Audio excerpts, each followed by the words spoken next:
Hi, ladies. Welcome to our July Future Skills edition. And tonight is a very serious one. We are targeting a critical barrier to our growth. How do we show up in high stake rooms? How do we command attention when we speak? So, too many of us do the work. We struggle to articulate our value with the authority it deserves. So, our guest tonight is a powerhouse, a communication coach, and the founder of the Confidence Lab. She's an expert at teaching women how to architect their presence, stop over apologizing, and command absolute attention when they speak. So she's here to help us move from being the best secret in the room to being the most undeniable voice. So please join me in welcoming our guest facilitator, Morenikeji Olonilua.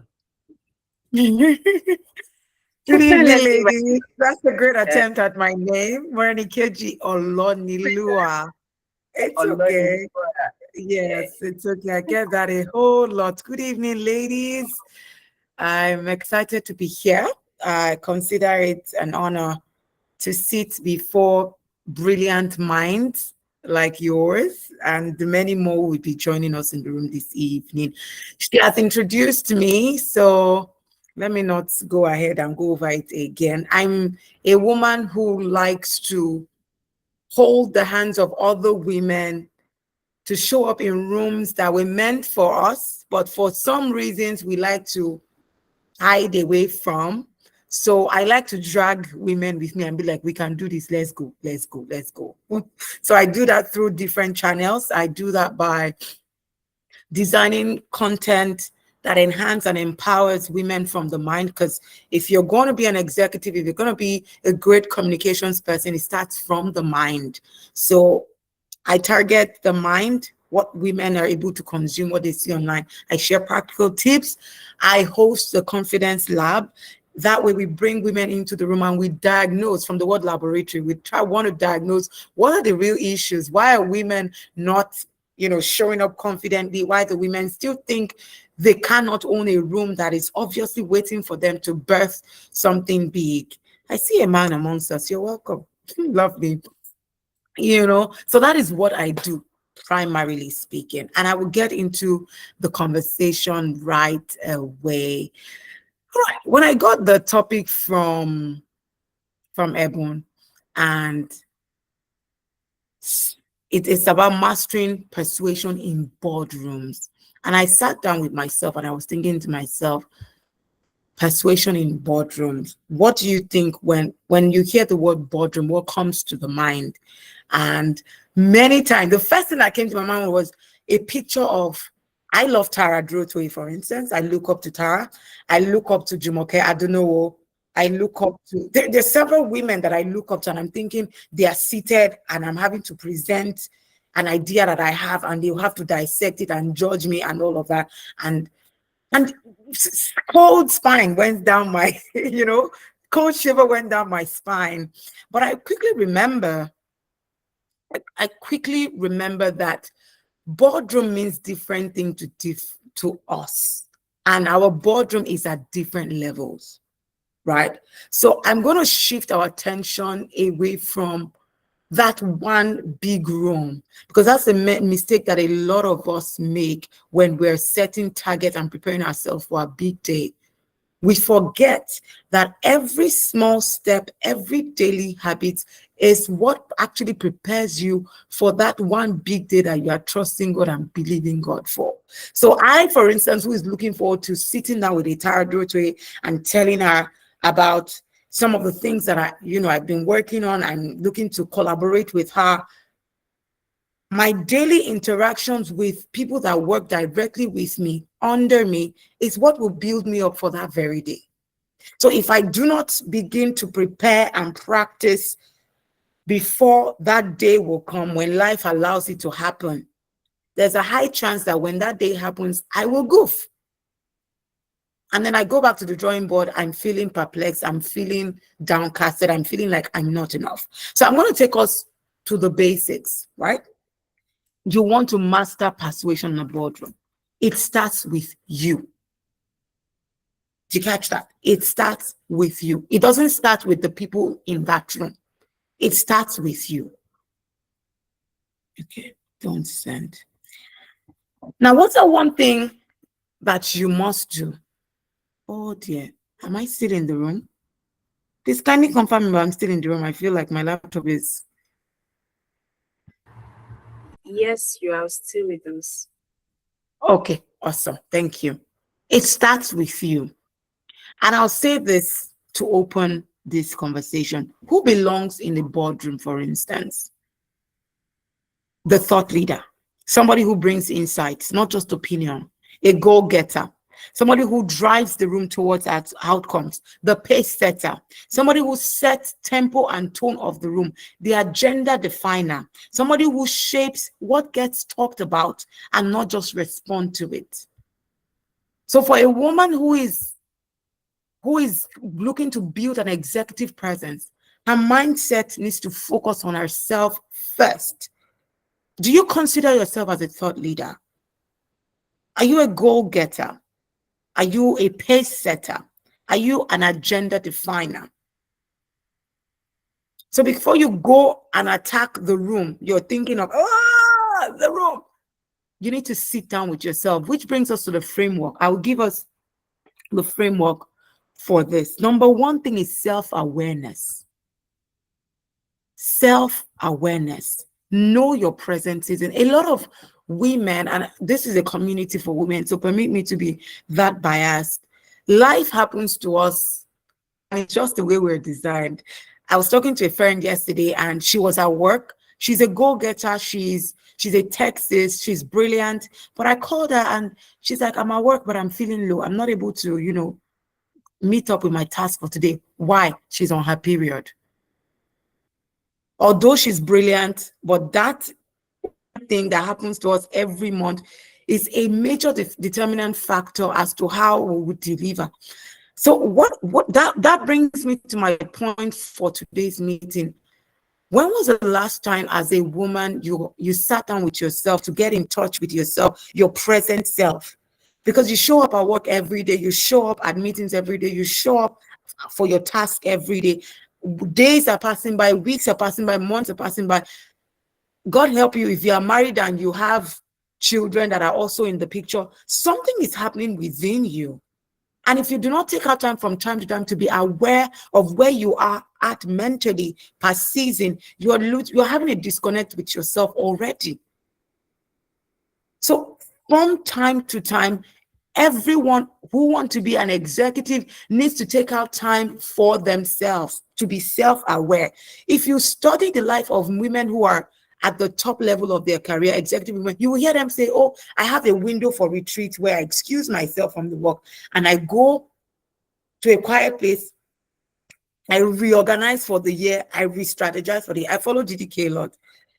These women are women who there's a window in time in their maybe year or month where they detach from the work, they want to go and sit down. What has changed?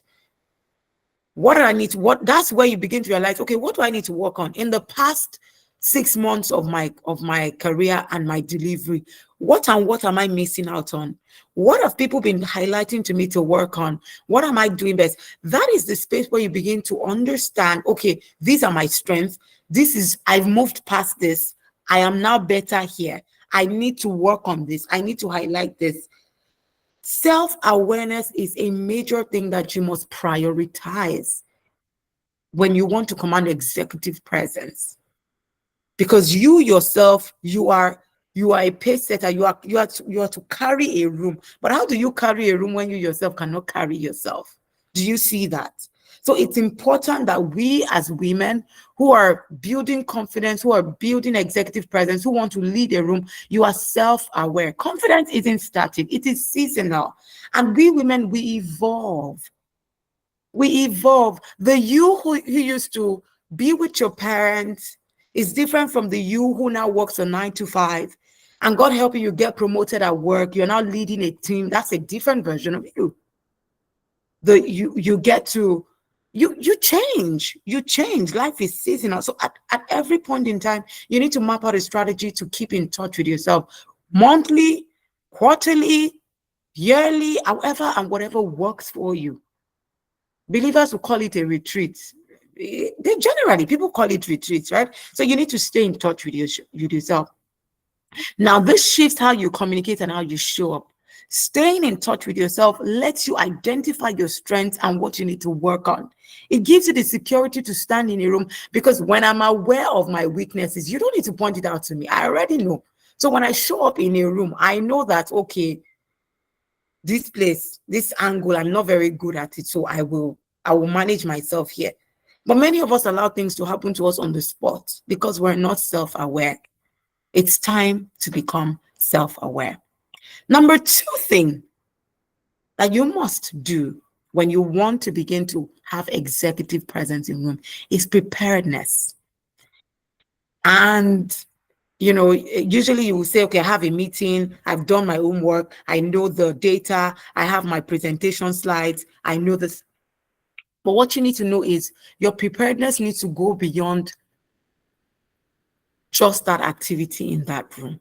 You need to know the room before you enter it. You need to know the subject level deeper than the room expects. You need to be one step ahead of the room. You need to know the people in the room. For instance, I'm being invited to speak at the HERdacity meeting. I did my background check. What is the demography of the women in this place?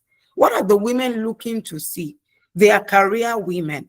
They are women who are going somewhere. They're not just women who are just glazing through life.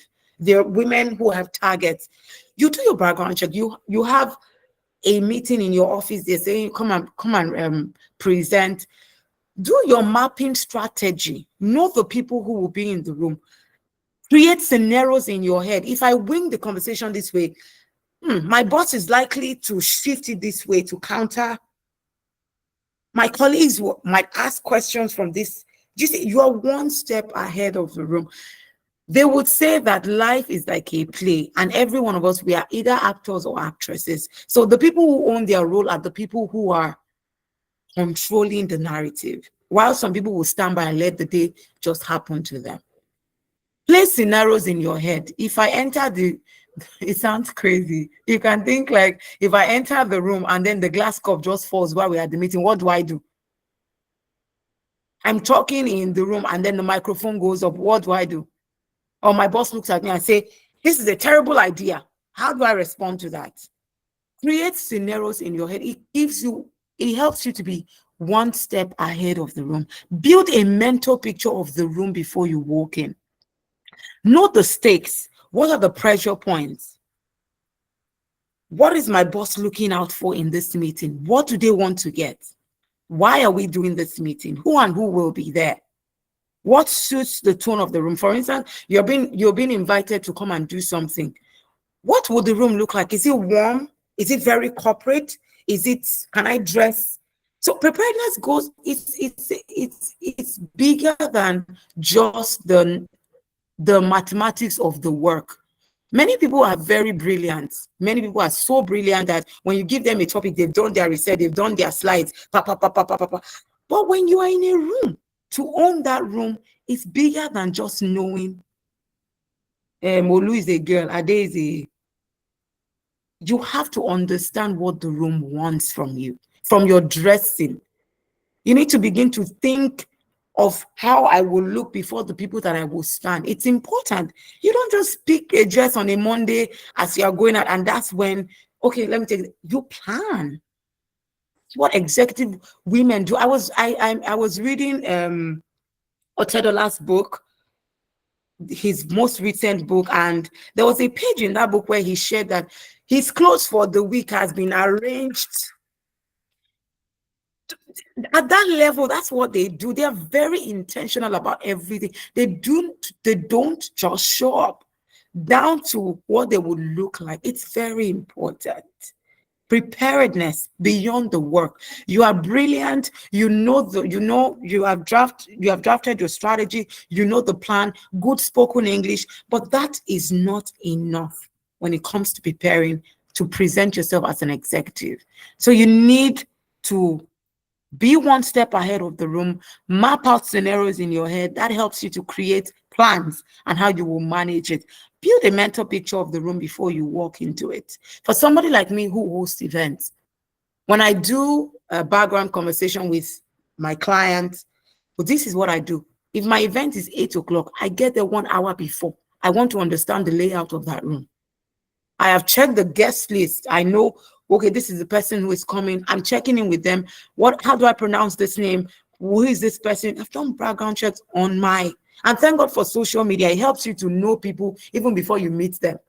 So you know their temperament, you know how they respond. Are they people who are warm or they're uptight people? I hosted an event in June, and the CEO, the CEO of the organization, she's not there's nothing wrong with her, but she's not very warm. She's very uptight. She's very work, So I knew what to expect. Usually when I do an opening statement, it helps people to relax. It helps people to be calm, and you would see warm smile. But she's not that kind of a person. And I found out that even when I went through her page online. Now, if I was not aware, I would be second guessing myself, thinking, I did not do well with my opening statement. Is there something wrong with but any of that person was already feeling relaxed and she's an uptight woman. But because I had that background knowledge, I didn't doubt myself. It wasn't a me problem. It's just who she is. So you see that gives you an edge in the room when you're observing the people responding to you. When you're observing them, you can tell. So instead of being an executive owning a room, it's a lot of work. You will do a lot of background work. You can tell who is responding to you and why they are responding the way they're responding. So let me move on to the next pillar. You need to be resolute. You need to be resolute. Many of us think that plenty English helps us to achieve what we want to get, but it's not true. People's attention span, it's diminishing as the day goes by. I think it's about 1 minute or so now. I don't know. I'm not sure of that figure. But people lose attention like this. So you need to be resolute. Frame your thoughts into a target. Know what you want and go for it. Don't beat around the bush. And one of the things we used to beat around the bush is when you begin to use filler words. We think it's very cute. We think it's very cool when we're presenting. And I think that so you're already losing their attention, especially if it's in a room where the stakes are high. People they'll just want to, let's hear the target, let's dissect it, let's critique it, let's get an action plan, let's go. Executives, time is money. So you need to be resolute. Before you enter that room, you have framed, what is my target? What am I asking for? What do I want the people to do? What is the action point? What do I want them to leave the room with? You have to be spot on in your presentation. Too much English will not get you what you want. It needs to be spot on. And that's where filler words is something you need to get out of your vocabulary. It sounds cute, but it hampers your communication. And communication is not complete until the other party understands what you have said. So filler words get in the way of understanding because the person is like, okay, get to the point already. What are you driving at? And then the choice of words that we use, although that's another conversation entirely, I think that you're still thinking on your feet. You're here to help us get to a point, and you're thinking. You should have, I would say that I recommend that. These are little things that get in the way of a proper communication, and then people would either see you as an executive or you're just somebody who is trying to put your feet in the room. So state your case with clarity. Be decisive.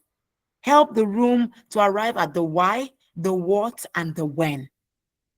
Number 4 thing that you need to do is alliance. It's time to stop being a lone ranger. When you're going into rooms that matter, you need to have alliances. You need to have people who are with you, people who already buy into your idea. It's very important. And you don't need to know people like this. Let me give you an example. I don't know if anybody watches this this show, Lion's Den. I think it's Lion's Den, where people pitch ideas. That kind of room is a room you're probably entering for the first time. But how do you get somebody to be on your side as soon as you enter that room? A warm smile, a compliment. It's strategy. When you enter a room and you see new faces and I'm about to present to them, I could just go, oh, that's a very beautiful color you're wearing, man. Simple. You have won somebody's heart.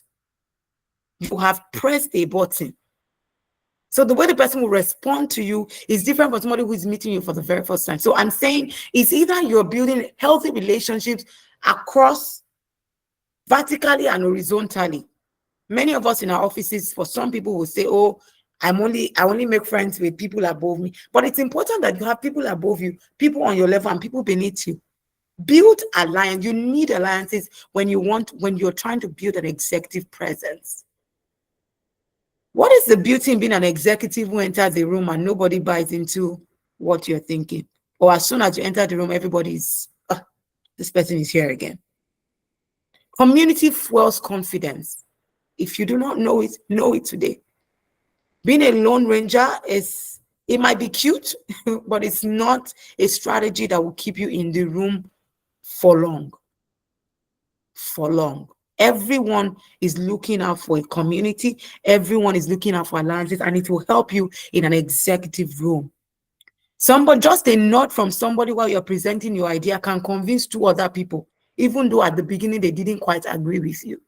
But just because one person is saying, I think she's making sense. There you go. A smile can be that thing that makes somebody on the other side agree with you.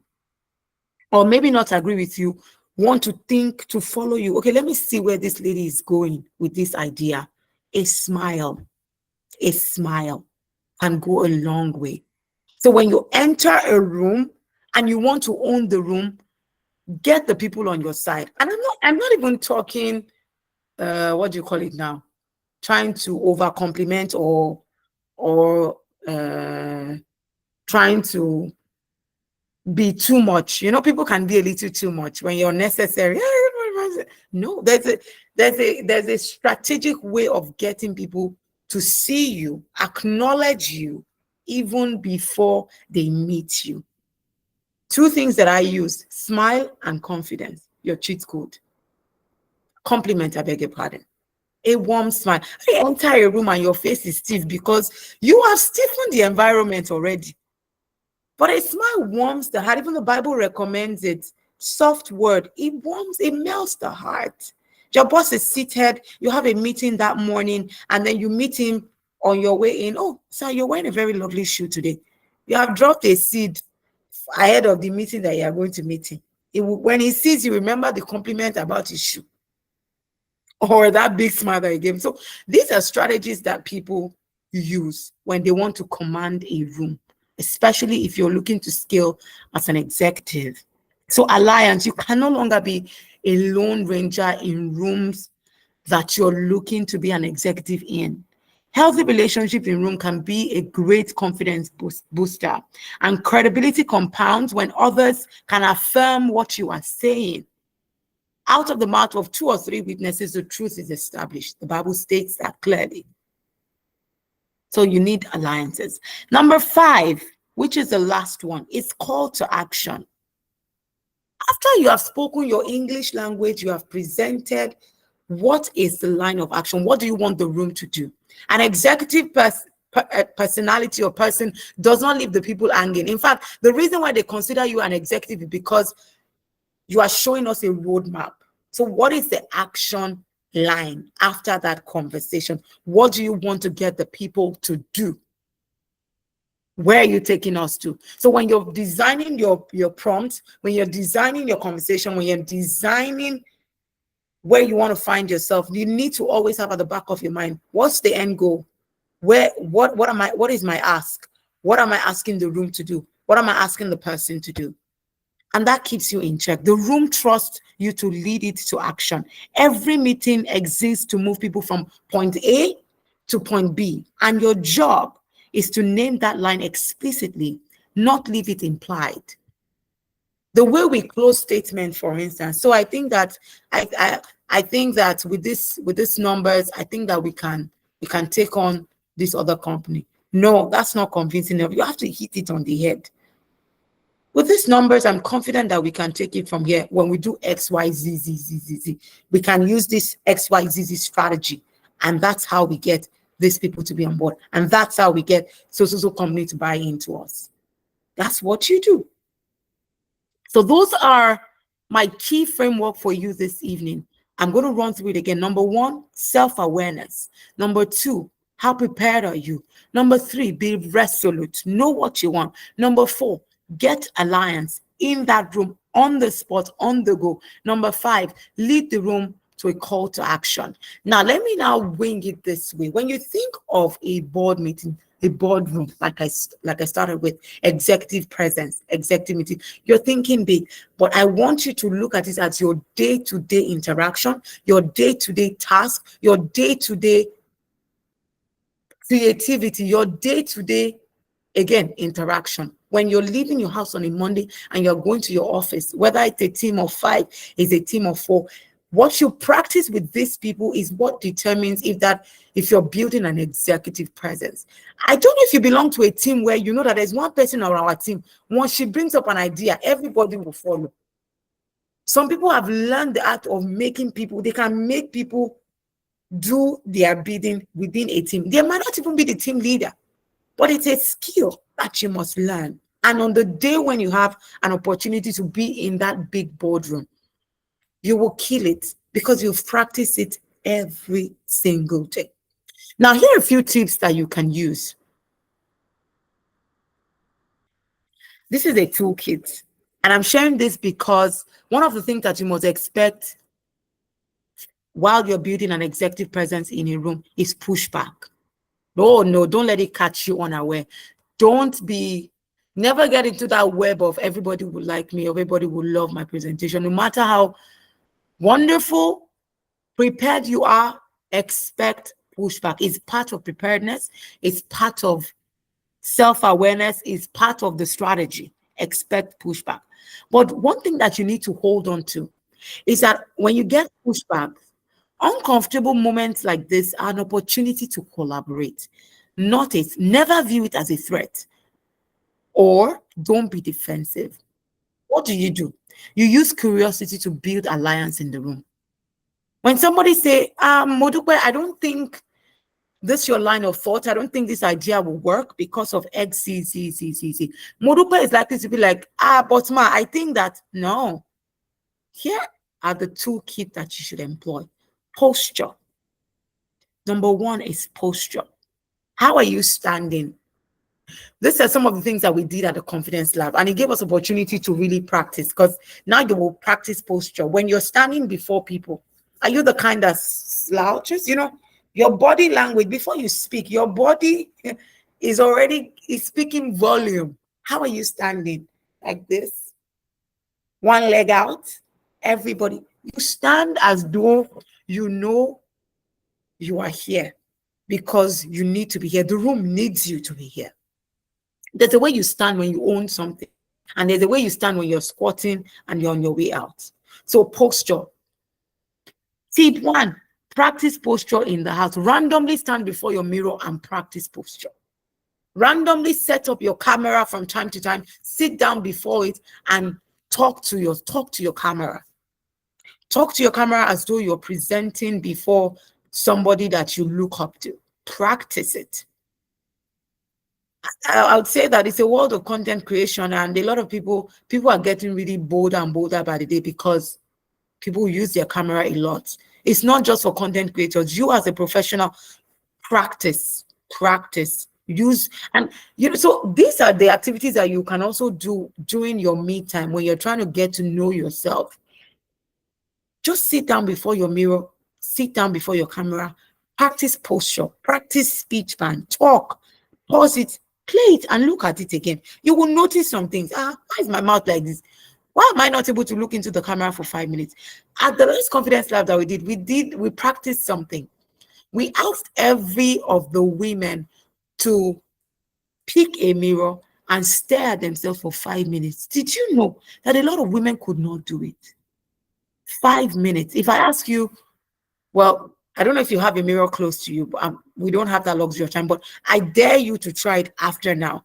Stand or sit before the mirror and look at yourself. Don't flinch for 5 minutes. You will notice something. The first time you will not be able to do it. And that's to show you that you've not made out time for yourself for a long time. That's how you see yourself. We need to begin to see ourselves, make our time to see ourselves even before people begin to highlight ourselves to us. So you need to practice posture. Another thing that you can use as a toolkit to handling pushback is tone. Tone. There's an adage I'm Yoruba, there's an adage in my language that says, Pelela ko olobi. If I say, I'm very certain that this my idea is good because it's different from, okay, you said that the idea is not brilliant. However, I think that we can look at it from this perspective. Do you see the tone? One is defensive, one is very relaxed and is trying to brainstorm with the person who is pushing back at the idea. So you need to, when you're speaking, listen to yourself as you're speaking. It's high time to just stop opening our mouth and let words just run out. There's a lot of activity that happens in our brain before the words come out of the mouth. And you need to pay attention.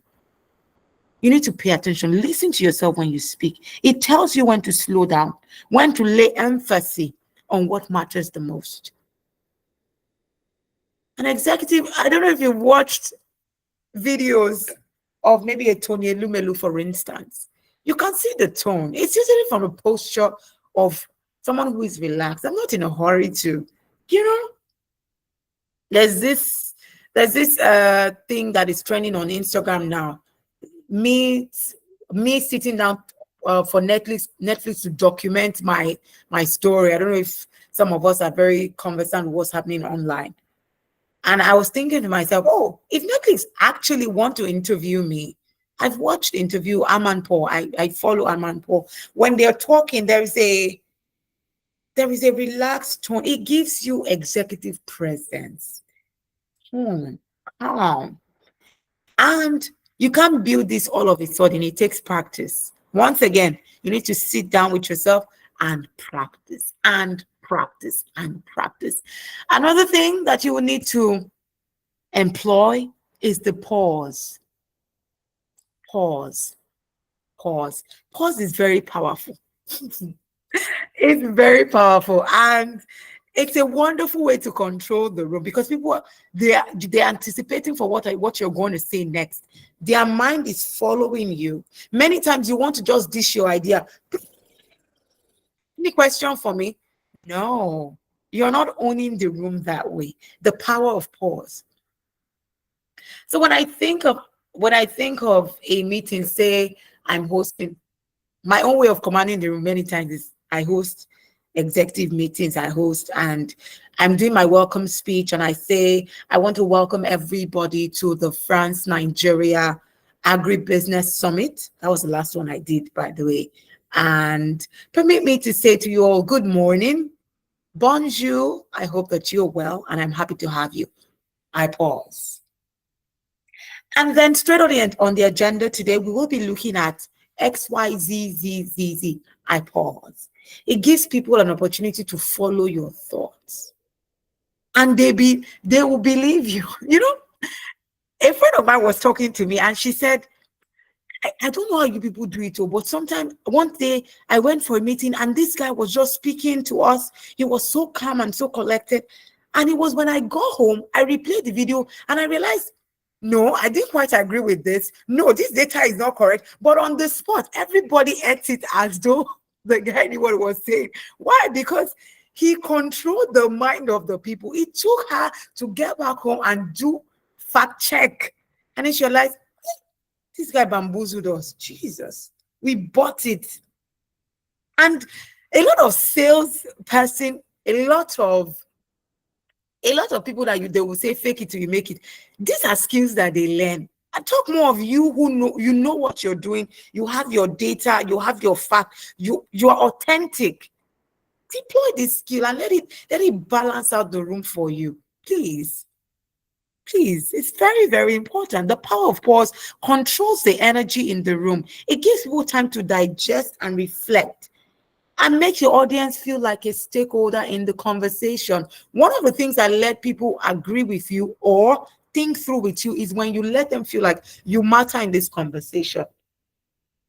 Imagine you are talking to somebody on phone and they never give you room to talk. They are just talking brr, brr, brr, and they end the call. You're like, what is this? You have not participated. So pause gives your audience or whoever is listening to you an opportunity to be a part of that conversation. Mind you, they might not speak verbally, but mentally, they feel like, okay, I see what she's saying. Oh, I understand where she's going. I see you. It just makes them feel like they are seen and they are heard. And again, know that communication is a two-way street. Until that other person gets the message and understand it, you have not communicated, right? So like for executive presence, you need to understand the power of pause. And the second to the last one is pace. Pace. I think watch the news and you see how they speak. The rhythm, the flow. It's very intentional. And it's not just for people who know how to speak English. No. It's a strategy for making what you're saying sound interesting to the ears of whoever is listening.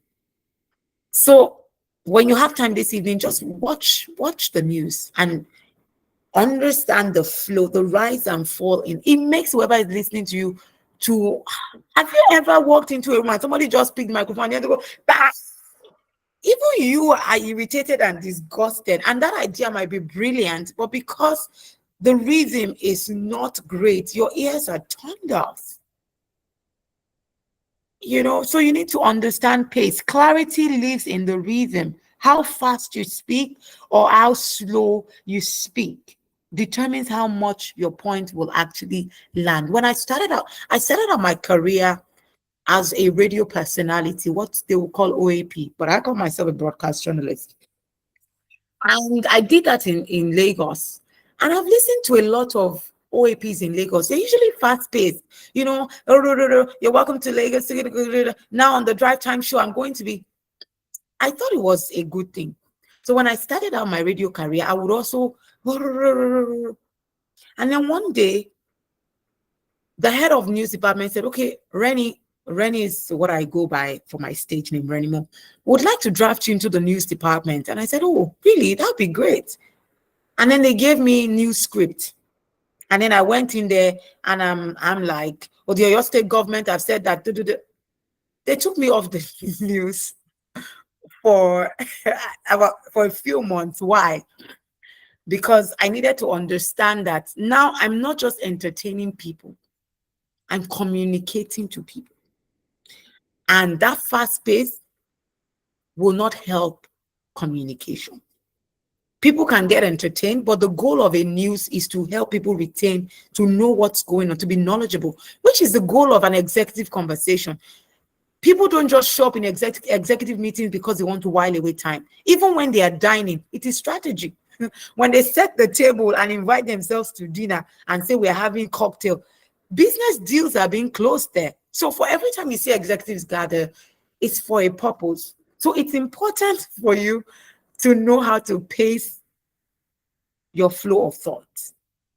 You can't be too fast-paced. You cannot be. You need to understand it. So I had to learn. I had to unlearn.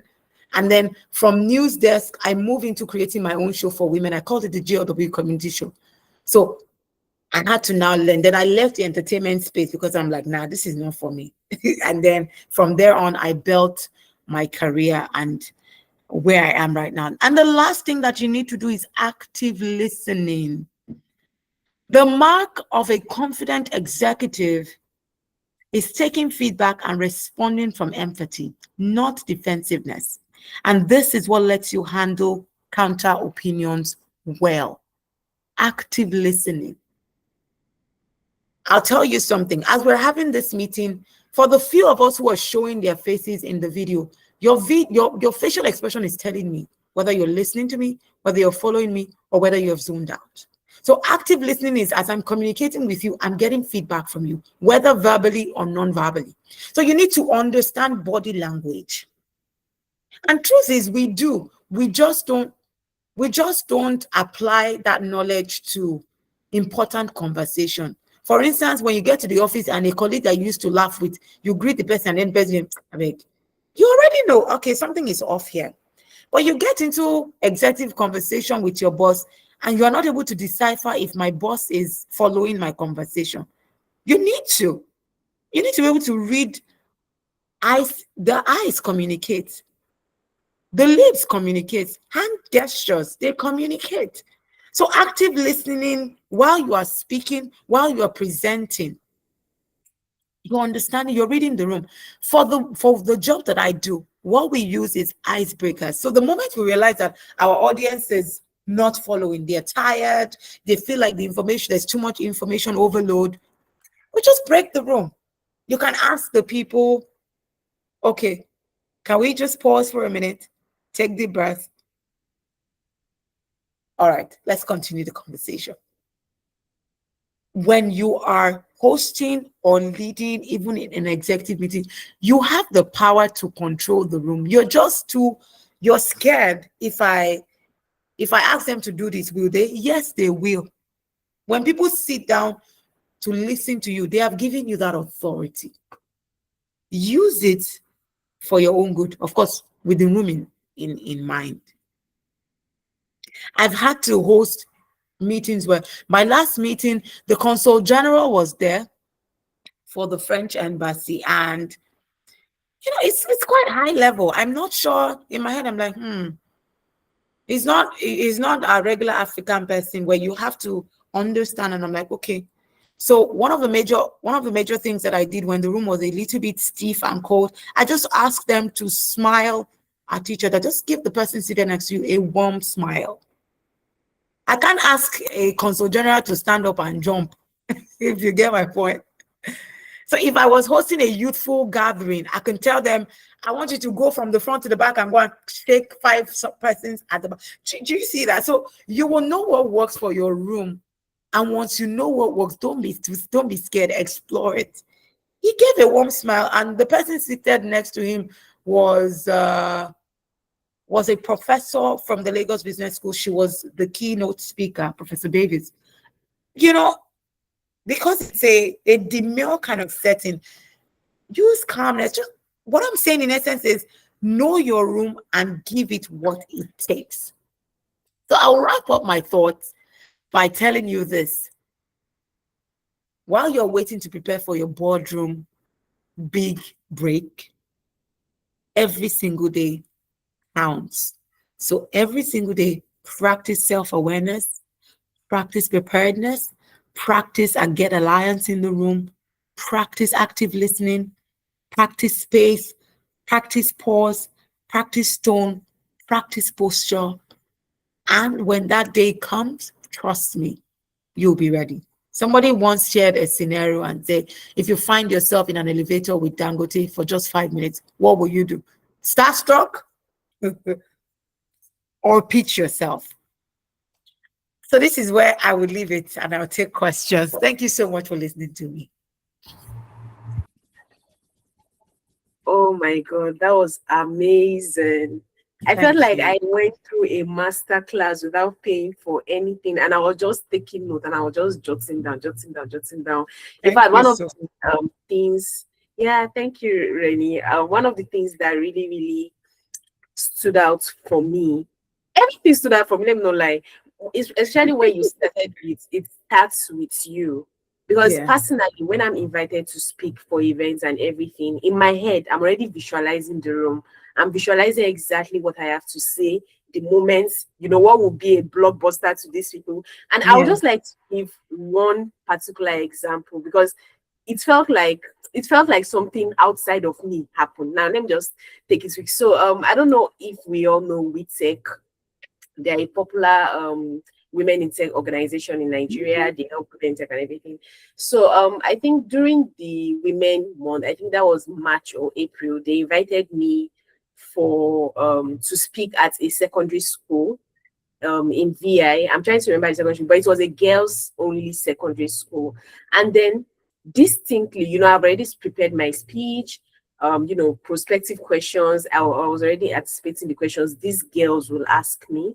And then that particular morning, I could remember I was in the hotel room with my sister. I've already taken my bath, gotten ready. I was just lying down briefly to visualize and all that. And I saw myself and I was saying, raise your hand, and I was saying, I belong in every room I choose to enter. Specifically, guys, I was saying that thing inside my head.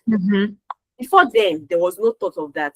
There was no thought of that whatsoever. And then towards the end of my season, at that point, I was like, this is very intriguing. I would like to try this out, right? Yeah.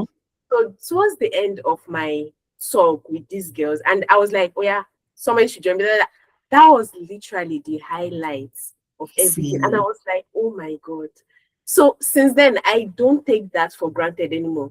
For every room I want to enter, I've already in my head visualized this. What do I want to have? What truly, you are not fully in control. That's why you have to give room for the unexpected. And you spoke about all these things. Oh my God. Oh my God. Oh my God. I'm so full. Thank you so much. Thank you so much for giving this topic the weight it deserves. Thank you. I really appreciate that. Thank you. So I'm just going to, because we've had a lot of talk and everything. So I'm just going to be asking, I think I'll ask just 2 questions and then we can call it a day. Yeah. So the first question I would like to ask is about articulating value. And personally, something that I think I deal with as well. So many women, we struggle to articulate our wins because it feels like you are bragging. And let's be honest, I'm all for women love women. I'm all for women supporting women. Absolutely. Right? Absolutely. But I've been in rooms, if any woman that is on our way to the top, you know what I'm talking about. Like, it's more challenging trying to belong there, trying to be like, you're not doing too much, or you're not bragging, or so how do you reframe your language so it doesn't come from that that humble look at me too much, but I did this. How do you own your win? How do you reframe your language from a place of humble bragging to strategic, confident value articulation? That's a very strategic question, because that's where a lot of women struggle. Some men struggle with this as well. So what I would say is this: you need to frame your, what's the word now? Frame your thoughts, your value, frame it around the situation, the problem you solve or you're solving, why you're solving it, and perhaps time frame as well. This removes emotional attachment around it, because now you're speaking from the place of authority. You're not bragging, you're solving a problem. And then when you're expressing what you do, it's around that. When you introduced me and you said that, oh, I'm a communications coach and all of that and all of that and all of that. If I'm to introduce myself and I don't want to blow my trumpet or seem as though I want to blow my trumpet, I focus on the problem that I'm solving. Oh, my name is Morenikeji Olonilua, and I help women build confidence. Many times we want to over-explain the value we're bringing to the table, right? So when you're presenting yourself and the value that you have without bragging to different people or in different rooms, you have to frame it. It's different thing to different people.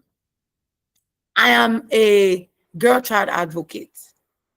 I'm a period positive advocate. If I get to a room where that is relevant, I will introduce myself as that. And I'm focusing on the issue,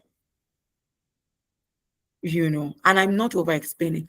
I worked on XYZZ project, and we achieved XYZZ within the short time or within the time frame of XYZZZZ. Hit it on the head. Many times when you introduce yourself and the other person, you feel like they are still waiting for more information. Then in your head, you want to dish out more information. No, you decide this is the much I am going to say about myself and the value that I'm bringing to the table while I'm in this room, and I cap it there. If you give me further questions, I will continue. Right?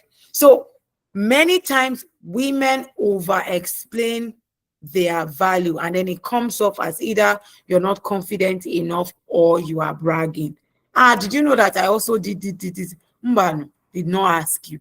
That's why I always encourage women, if you're going to show up in any place, practice how you want to introduce yourself. Again, you have different things to many people. You have different things in different rooms. If you're going to room A, this is how I'm going to introduce myself in room A. And when I get there, hi, everyone. My name is, and I'm into, and this is what I've done over the years.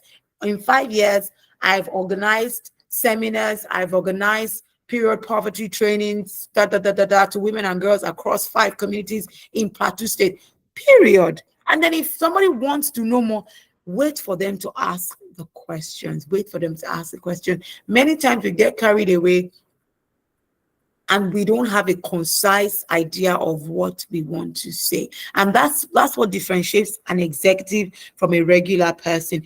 Executive people, they have almost everything planned out. You cannot invite an executive for an interview. Their PA will ask you, give us your line of questions. They want to be aware. They'll ask you, don't put me on the spot. Or even if you're going to put me on the spot, give me a caveat. What are the areas to prepare for? So it's high time that for every time, I still wing it to preparedness. For every time you want to share your value with other people, you want people to know who you are, you want to articulate your value, make sure that you have sat with yourself and you have framed it, and you're framing it around your why, your what, and your when. Anything outside of these 3 is over-explaining. And when you're over-explaining, you are either interpreted as you are bragging, or you're interpreted as you're not even confident enough. I would say it for the last time. Frame it around the why, the what, and the when. So it's not emotional. I'm solving real life problem. I'm bringing this to the table. This is the reason why I'm doing what I'm doing. And this is how I'm doing what I'm doing. Shikina. Like you said, Shikina. That's all. Thank you so much for that. So I think I don't think I'll be asking my second question, because we don't know if someone from the audience would like to ask to take questions, right? Yeah. So anyone with any question, we don't have much time. We'll just take one. Any question, anybody? Anybody question for me? You could type it as well, or yeah, but actually type it. I want to hear our voices. Come on, ladies. Are we shy? I know that we are not shy, so that's not it. That can't be it. Okay, someone needs to break the ice. Okay, so no pressure, Sha. Let me just ask my one final question. Just one. Because this thing, it irks me a lot. You know, when as a woman you are speaking, right? You are speaking in maybe a conversation or a boardroom, or you're just presenting your idea. And then one person that feels like they know everything will just, interrupt you. And literally saying the same thing you are saying. And how do you now regain the flow without coming across as you are being aggressive or you are being defensive? That's a good one.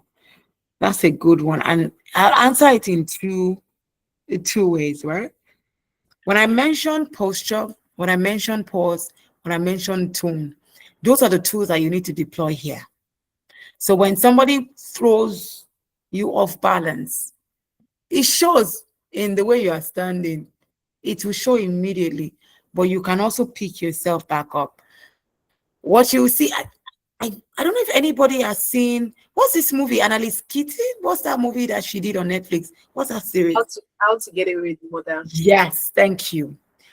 There's a particular scene where there was a pushback, and I remember her leaning towards the table. Like, let me try to, something like this. That is a power pose, if you ask me, especially when you're not sure of how to start a conversation. But that pose and a pause, what it tells the other person is, I hear you. You will not, I don't feel rattled. Just give me a minute. I will come back to you.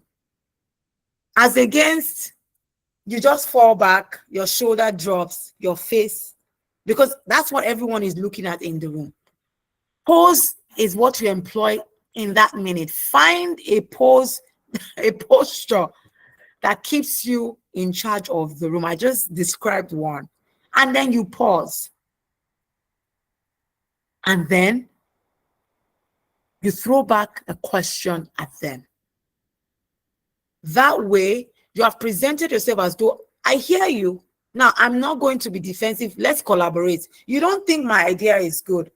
You can throw back another question. Oh, how so? Somebody says, oh, Morenikeji, I don't think that this framework is best for this women in this season right now. I'm like, oh, okay, that's a very valid point. So what then would you recommend if you think that this is not the best? You throw it back at them. That way you bring them in to collaborate.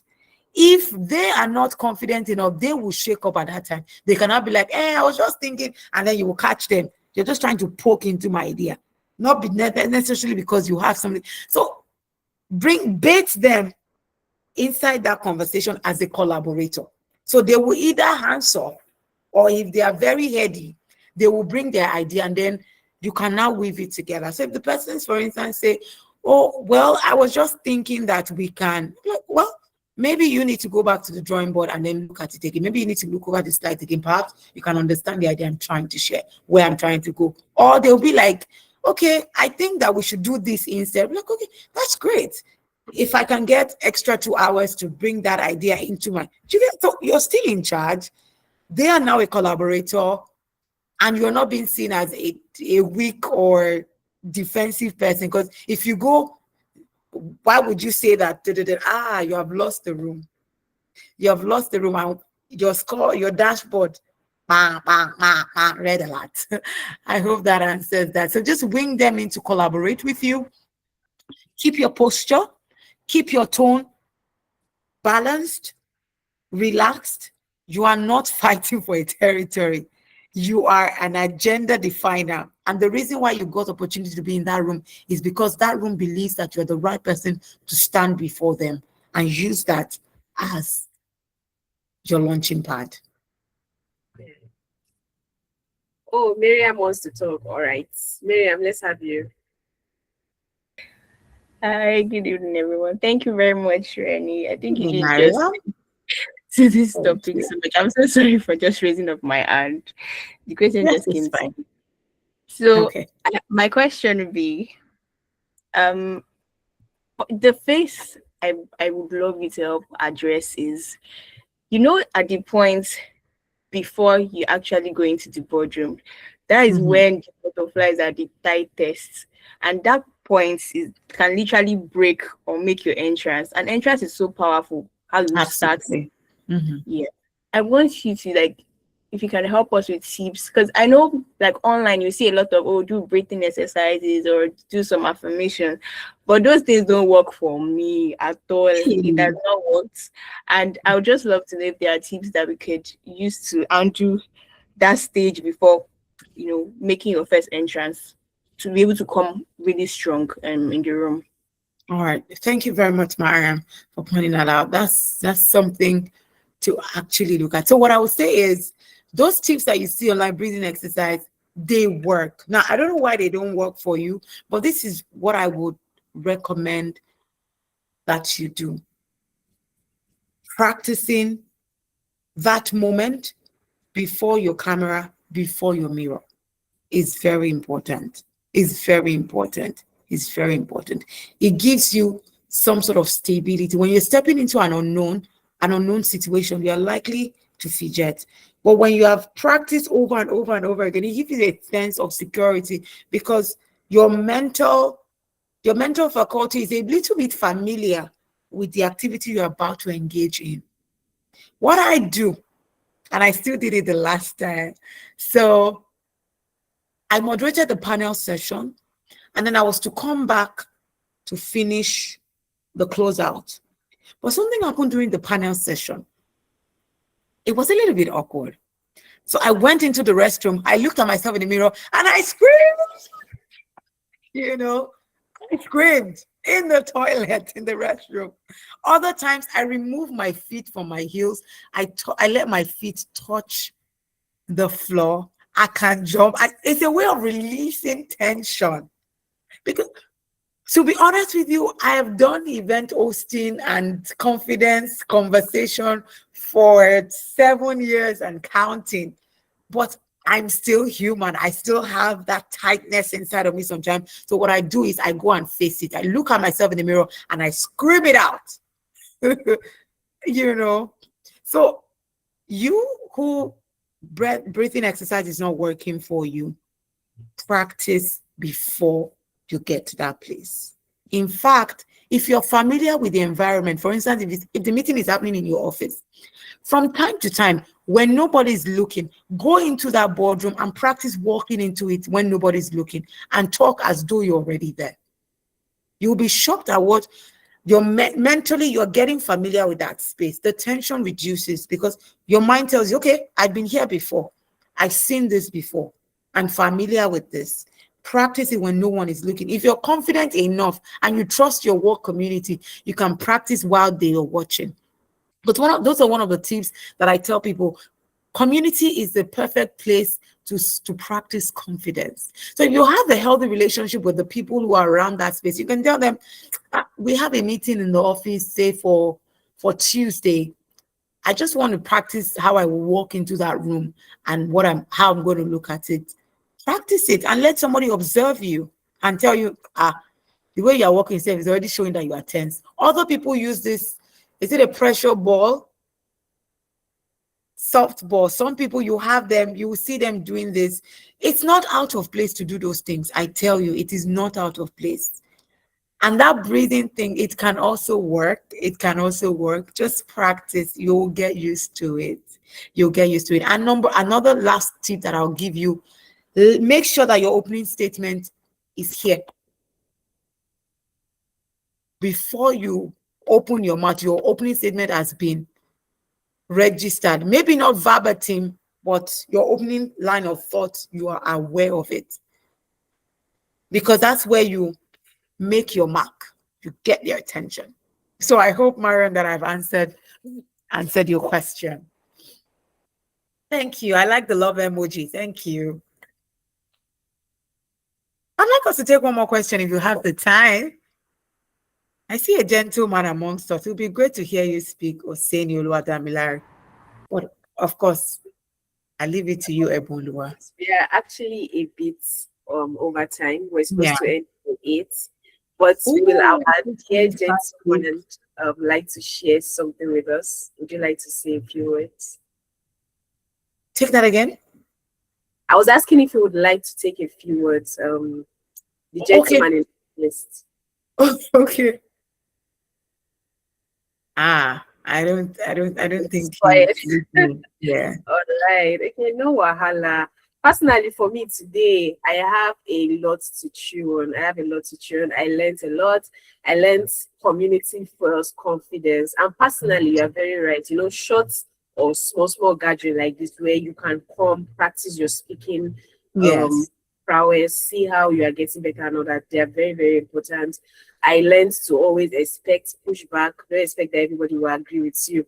There will be one person that will counter you. So always be prepared for that. I learned about posture. I learned about pace, active listening, watching the room, communicating with them, non-verbally, see what's going on. So today has been really, really, really great.